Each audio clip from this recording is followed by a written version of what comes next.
Mary mapanda chenthoktuna Doctor Nurse Help Aikhoibu hatkadore Olivia su yamna thuna chenthoktuna Mary gi khudang paiduna chingsilai Nang tumilayo natradi namaiduda amuk khupakna thagani Ibe chana Mary bu mahaki maningda thamduna Mafamse hospital ni Nasagi lamchato mafam asida uthorakanu natrabadi aina soidana police kaugani Olivia na police lakpaduni aikhoina pamlibase yamna thuna hojumako police station yauraga nachana tawribado aikhoina sengna loina haigani Ibe chana Olivia ga manaba ngamlare khangbadagi Lily da amuk yengaktuna Lily namanabi asina aingonda nganglaga nangna taduna leiriba karigino aise nangi namagumbani aigi chana haibado chumlamgani haina khaludabani nang tasengna yamna tawbu ngam nupi oirame nang yamna phattabini Olivia da ngangba ngamdraga aingonda mo onsile ima aina tasengna phattaba nupi oiramlabadi Logana musung Mary gi mamaida sulfuric acid hazilamgadabane Lily na changsilakpada uraga Olivia na Lily nang changsilakano aigi tungda layo Ibe chada amuk yengduna Olivia na Nachanupado khaluraga yam nokninge ikaiba phajana khangdaba jani lale khangdaba phawba khanau pongna ngangbu ngami asengbadi mama mapagi jindagi inherit tawbo oirame Ibe cha sauna nupi macha wa ngangbada khara yengaga ngangu Olivia yamna usitana noklaga aina asengbo phawba haidingaida nangdi ai kiraba Nakhoigi family se normal tadaba mi ngakta leibra khangde nangna middle school da oja oi haidubu nangi kari qualification leibagino Ibe cha Olivia ga manabasu ngamda phuninglabasu phuba ngamda makhutna thinduna Hey you Olivia nupi du gi khudom bidu paisinduna aingonda nakhutuna thilakano loganda aigi ta Lily ga yengnabadadi garbage kumbani Matam chuppada gentle oiduna ta leiba Olivia na asumna aggressive oirakani khalude mahakna tawribase aigi damuktani ko matamdu da logan gi mapasu sangsilaktuna Lily amasung Olivia da yengi kana no aigi isubu sokhan mala I haise Lily na pabong nangna ngangli du kaino Lily da mid from home dana yenglaga Lily Logan ga nanga kainarabani nakhoi ani gi engagement du masing oina thaganu tungda aikhoi gi family da pressure pirake khanganu Lily dingang nakliba adu Logan gi mapana tabra haiba phawba khali pukningda aigi thamoidadi pabungse leibak macha taba ahalni khalaga lakpani mahakso nupi asigi langda thuramlaba nupa aduna ahanbada Nangna Logan gi angang bu kautuna hatki tawramle haibadaine handang bu ka tawradi nangsu aina lemna tharoi nupa du sumahaki nupi Ibe chaga chap manei makhoina Lily da ngangba khuding Mary gi angang da yumpham oiraga loina ngangi masina Lily da di hena awaba chaitheng hapli nakhoi ani handak khaktada nasu yamna nushirakbra laisabi asina pokpu machadu nakhoi yamna pambra nupa do Lily da hangkatna wangang la khidre Mary na pregnant oire haibadagi Logan gi mapadi Mary bu nungsiba haukrabani aiga Logan ga engage tawraba sifawbada yade aiga Logan ga engage tawraba sifawba atopa namo pamliba nakhoi isona waraktana di tokloi karigino nakhoina aigi mahut Mary ni hena nungsiriba nupa aduna nangdi Logan ga nungsinarakpa chahi su yamle pregnant di sungoi su oide kanana khangni angang yauridabi nupi oiramgani haibaso nupa adu school gi oja oirabaso mahaki wakhallondi Jesus Christ pok tungai mamangda leiramba mi gi wakhalga manei Lily wakhalda karigumba aina Loganda luhonglaba matung tasengna ai cha yaudaba thoklabadi ai khalubada tu jungi ai bu hatokpi ki bawba yai wakal si khaluraga Lily masadu nikpana chumna lepa phawba ngamde Olivia na mahakki masada paiduna tapna konsinbi. Lily, nang nungaitaba karisu khangano. Asigumba, ikai khangdaba imung asida nangna yum pandrine mamangda makhoigi asengma masak khanglambase yam phai. Natrabadi tungda makhoina nangbu karamba mongda olakani haiba haiba ngamde. Makhoi mayamgi mang thaduna lepliba Logangi mapada Lilina yamna warauna yengi aduga Marybu themjinduna leiriba ibechada amuk yengi. Logandagi hena mahakki mama mapada respect tawduna lakpani.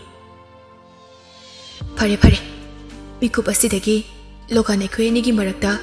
mari amata leinadrabane. Mahakka amuk hanasu unaroi. Ngasaidagi kaplaga leiramba Mary du wafamdu tabadagi kapadu tokre paisenaduna nangna haido asengbaira karigumba nangna mahakpo amuk nungsiraklabadi kamdauba. Lilina Logangi imung manunggi mi amasung nang ubada ai misenare nakoisu phajana nungaina lehoro karigumba Loganna engonda ngakpiu haiduna laklabaso aina ngakpigani hainadi khangano. Logangi mapana nupi macha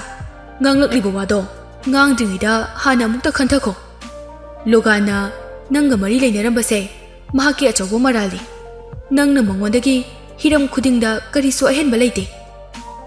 Mina hainabada nangse nupa dawna mi toina toina khanai hai hojikna Loganda amuk tritan tawri. Ado kaidoraba nachana aibu pamde haiduna nupi ama koirame hojikti aikhoi pumnamaksu khanglakle masidabu aina harauduna leiraga mahakpu thagatgadra. Pabong nangsu oja amane karigi atuk yamne ikaiba khangdribano. Mistress asina nakhoida amuk kaidorakani haibadi nang khanglamloi. Logangi mapado sauna kanadanu nangna nganglibado nang manner haibasi karinu khangdabra laibok phabani nangga Loganga luhonglamdabase. Lily di wahaiduna amukka hena sawhali. Oliviana Lily chalasila sigumba common sense pawba laitaba miga mari yetnaraga wanabani. Lily sumafam adudagi chatpa pamlabani. Loganna atopa nupi koiramlabaso mahakki parents ti yamna phai pukchel sengi khalubani. Loganga amuk hanjinnabagi leiramba hoptu loina mangkhre hojikti pumnamak namthak oiramle. Makhoi ani chatlage haina thoglai adubu Mary na thokfam thongjil mapanda leptuna makhoi bu thattuna thami. Makhoi ani da mamit khana yengduna nakhoi ani chatkiba yaroi. Lily da yengduna nangna natra aingonda khupang ani rak thakibado ngasina nangi namanabi asina amuk thaba masigi chapchaba laman aina singani. Oliviana Mary gi pambom aduaida in boilakpoi tawduna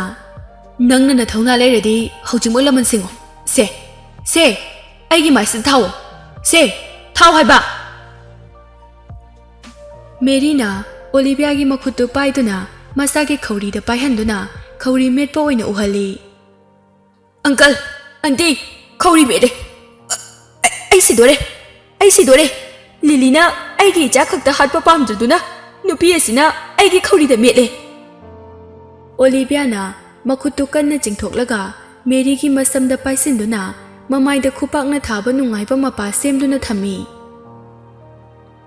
Handaki khupak makholdudi yamna hawi.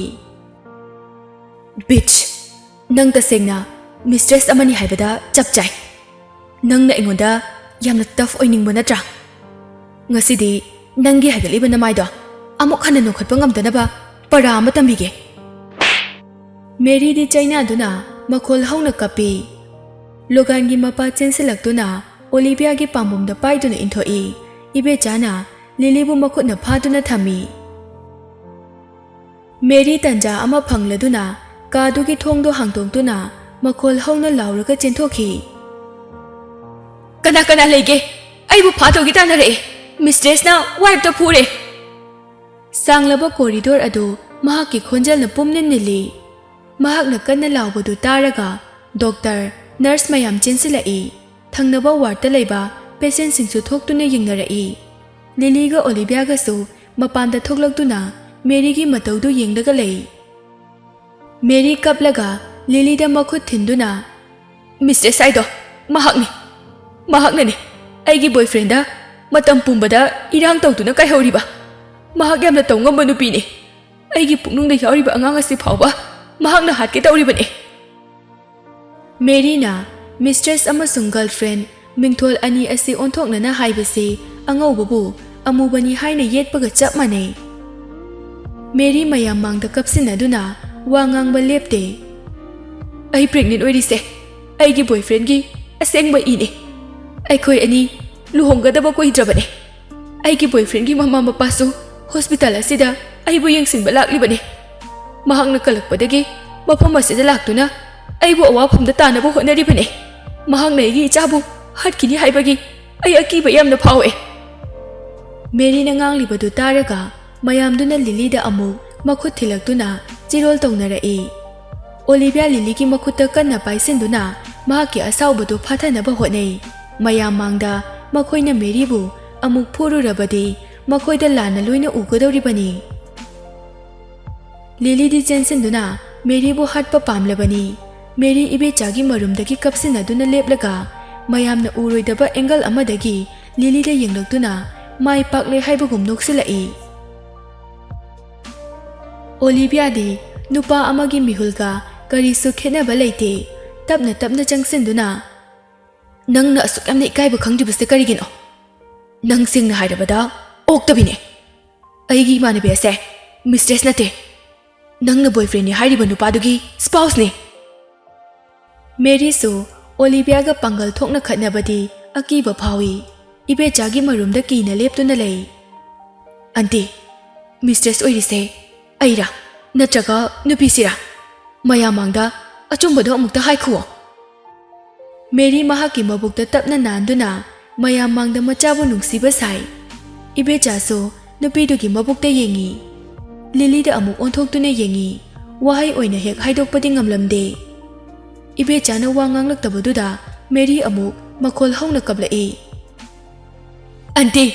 aise nangi nachagi girlfriend ni haina mayamangda amukta sengdokpiyo natradi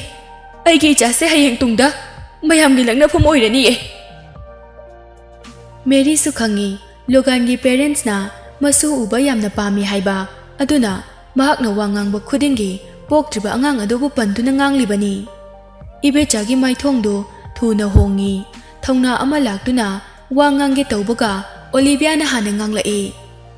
It is so sinister. What the hell are you guys?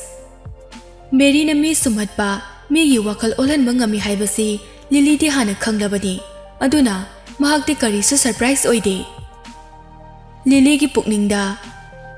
aikoina asengbadu chamarak hairabasu mahakna chumba saduna mana thokpa makhumlakani adubo mahakna pamliba khaliba asidi aina kaidonungda phangaloi school da laktuna aibu mayamgi noknafam so ohelamle angang hatke tawi hainasu amuk haijinba hojikna mayam mamangda aibu Mistress ni haiba masidabu aina tumina leirabadi tungda kari iral amuk sislakani haiba ai haiba ngamde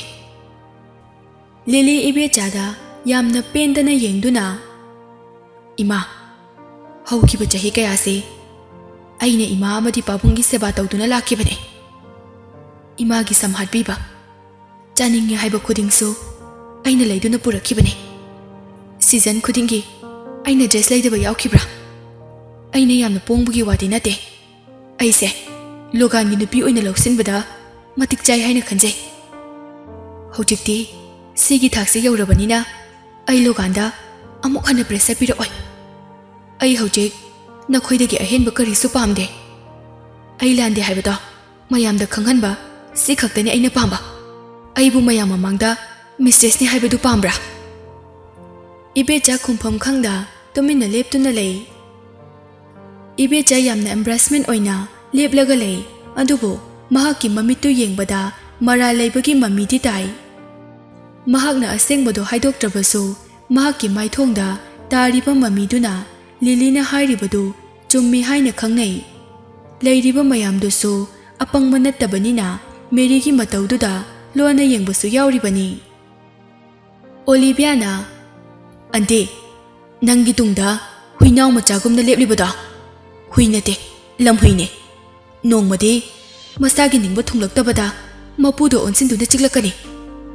mitse unaba yengnaba khakta nate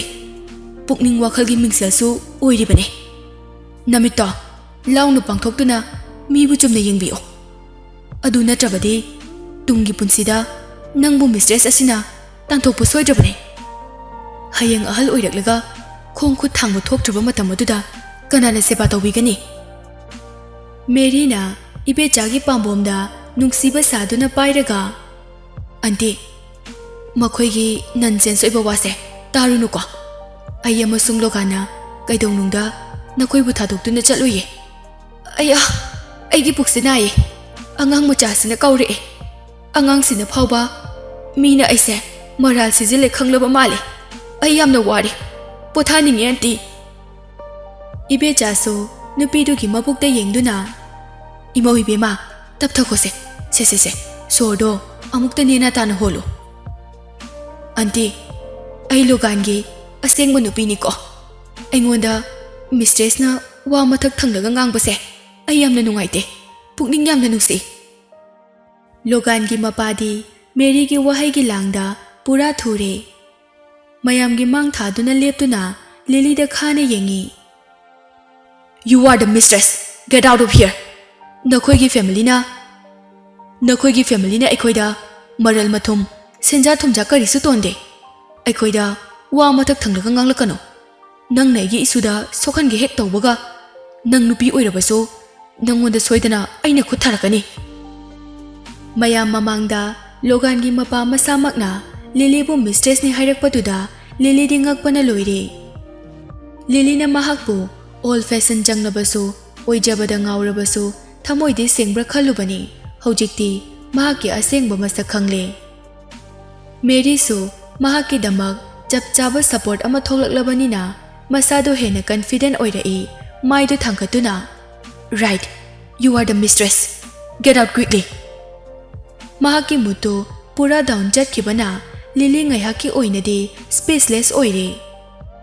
Mary da waroba saungingbadagi Logan gi mapagi attitude aduna Lily gi pukningbu hena wahali ai gi chahi mari gi filal paiti pomba arembada taraba mane ai mistress ne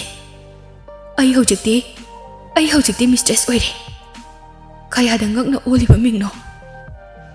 ai hojik kai doba yai isagi punsi manglabaso Logan gi mapasi hatuna Mary gi mamaida pina kupakna thaninge makhoina lale haina masing khangdana hairabaso aigi wakaldi hongdaroi mayam duso Logan gi mapana ngangbudu taraga Lily da yenglaktuna thina jainarai